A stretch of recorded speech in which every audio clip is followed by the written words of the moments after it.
Shabbat Shalom.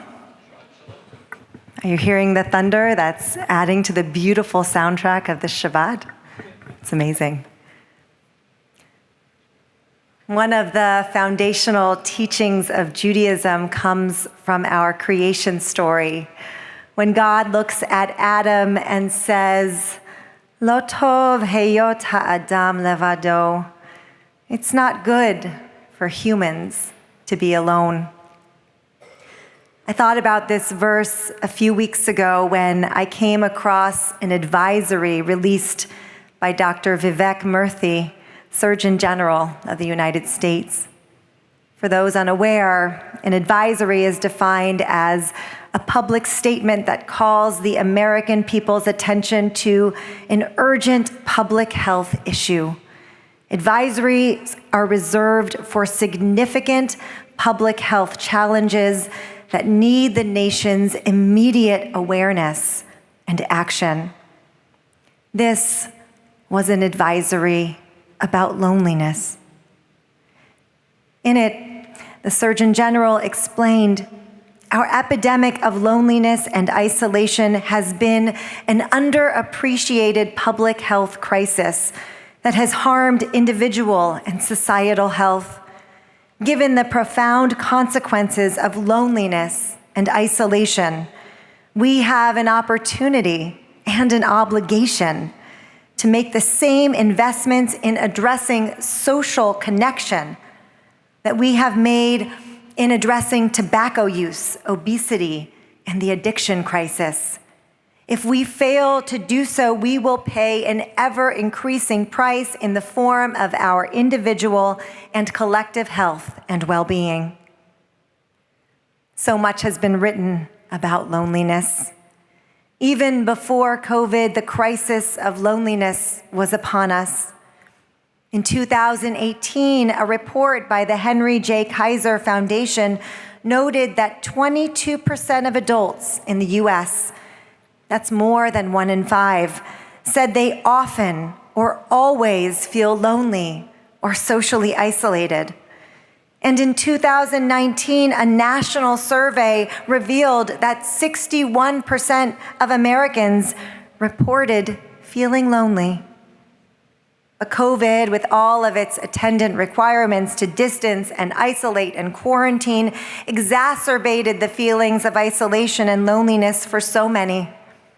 Even as we emerge from the COVID health crisis, the weight of that isolation remains. Loneliness is as pervasive and pernicious as ever. How we define loneliness often depends on where we stand. It's subjective, so the term encompasses a wide range of feelings and experiences and ideas. Some define loneliness as a sense of disconnectedness or isolation. Some see it as the perception of being alone or an inability to find meaning in life. Still others say that loneliness is an unwelcome feeling which happens when there's a mismatch between the quantity and the quality of the social relationships that we have versus the ones that we'd like to have. What's not up for debate are the severe societal and individual health impacts of loneliness. According to the Surgeon General, loneliness is associated with a greater risk of cardiovascular disease, dementia, stroke, depression, anxiety, and premature death. In fact, the mortality risks associated with loneliness are comparable to those incurred by smoking up to 15 cigarettes a day. The Surgeon General goes on to say the harmful consequences of a society that lacks social connection can be felt in our schools, our workplaces, and civic organizations where performance, productivity, and engagement are diminished. Sadly, no one is immune to loneliness or its effects. Loneliness impacts every person of every strata, rich and poor, young and old, extroverted and introverted. But notably, and perhaps surprisingly for some, the loneliest group of people in our country are those aged 15 to 24. These are our teens, our high schoolers, our college students, our recent grads, our fledgling young professionals. These young people, so many of whom are at the most tender moments of their lives, are most at risk for experiencing loneliness. It's heartbreaking. Not far behind are older adults, immigrant populations, members of the LGBTQ+ communities, mothers of young children, people in financial distress, and those with disabilities or chronic disease. So many people suffer with loneliness, often in silence and often in shame. In Judaism, loneliness is as ancient as creation itself. Recall the story I began with earlier. When God created humanity, God began with just one person. But soon thereafter, it was readily apparent that this one person needed another. As God proclaimed, it's not good for humanity to be alone. Perhaps God foresaw the risks and pain that come with loneliness. Perhaps God intuited the comfort and security found in companionship. Perhaps God understood that moving through this life with all the challenges that journey entails would be easier and more tolerable and maybe even more joyful with a partner or a friend. Some of our sources note that it was Adam, not God, who campaigned for companionship. In a well-known midrash, God proudly shows Adam each pair of animals. As they walk before him 2 by 2, Adam gives each creature a name. But upon finishing the task, Adam feels neither pride nor satisfaction. Instead, he is overcome with loneliness, saying, "Everyone has a partner, but I have none." At this moment, Adam recognizes that he is alone in this world, without a fitting counterpart, without a friend. And so he cries out to God in his distress, and God responds with the creation of Eve.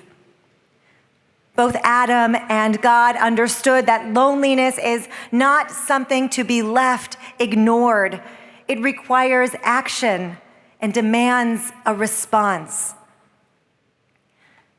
Recognizing the devastating impact of this loneliness epidemic, the Surgeon General did respond by putting forth a national plan to combat it and to restore social connections. He writes, "Rebuilding social connection must be a top health priority for our nation. It will require reorienting ourselves, our communities, and our institutions to prioritize human connection and healthy relationships. The framework involves a variety of proposals, such as strengthening social infrastructures like parks and libraries, reforming our digital spaces, expanding research into loneliness, encouraging those who need help to get help, and creating a more intentional culture of connection." To this last point about fostering connections, Dr. Murthy offers some practical advice. First, take 15 minutes out of your day to reach out to a friend or a colleague or a neighbor, whether it's you who needs the connection or someone else. Take that time to cultivate the relationships in your life. Secondly, put away the phone, especially during meals and conversations. Don't let emails or texts distract you from engaging with another person. Third, When that phone rings and you see it's someone you know, pick it up. Don't say, I'll call this person back when I have more time. Because as we learn in Pirkei Avot, you may never have more time. And it's worth hearing a voice who cares about you on the other end of the line. Last year, the New York City Health Department launched their own version of a loneliness awareness campaign with the tagline, check in, listen, connect. These 3 steps, check in, listen, connect, with their melodic rhythm and their easy cadence, reminded me of another 3-step expression. Our threefold benediction, whose unique rhythm and cadence have helped preserve it over the millennia. At Emanu-El, we recite the threefold benediction, often called the priestly blessing, at the end of every service. And we happen to read it in our Torah portion this week. This blessing, the most ancient of our people, is a beautiful expression of God's love and attachment for us. It is full of tenderness and devotion, reassurance and comfort. But at this moment of acute loneliness in our nation and in our world, I would like to propose that we hear these words as God's response to loneliness and as God's way of checking in, of listening, and of connecting with us. Let us feel affirmed and held by these words of blessing, knowing that ours is a God who understood loneliness from the very beginning, and ours is a God who surely understands it still. The blessing begins. Yevarechecha Adonai v'yishmerecha.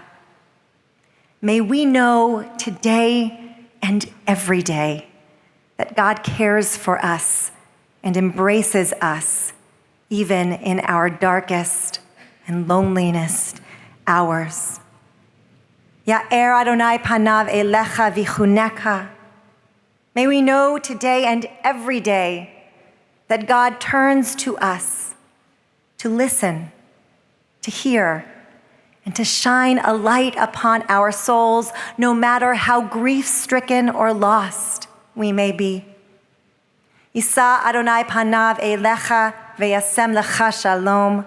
May we know today and every day that God reaches out to us with warmth and compassion and envelops us with enduring, unconditional love. Dear friends, ours is a God who checks in, who listens, and who connects with each of us. And we are a people who emulate our God. Thus, when the priestly benediction is recited once more at the end of our worship, I hope we receive God's words with reassurance and gratitude. But I also hope we receive them knowing that we can offer them to someone else, perhaps someone who is lonely and needs to hear them. Our words and our deeds can truly make a difference and begin to tilt the scales of loneliness towards healing. But until healing comes, may we continue God's work of checking in, of listening, and of connecting with each other. Amen.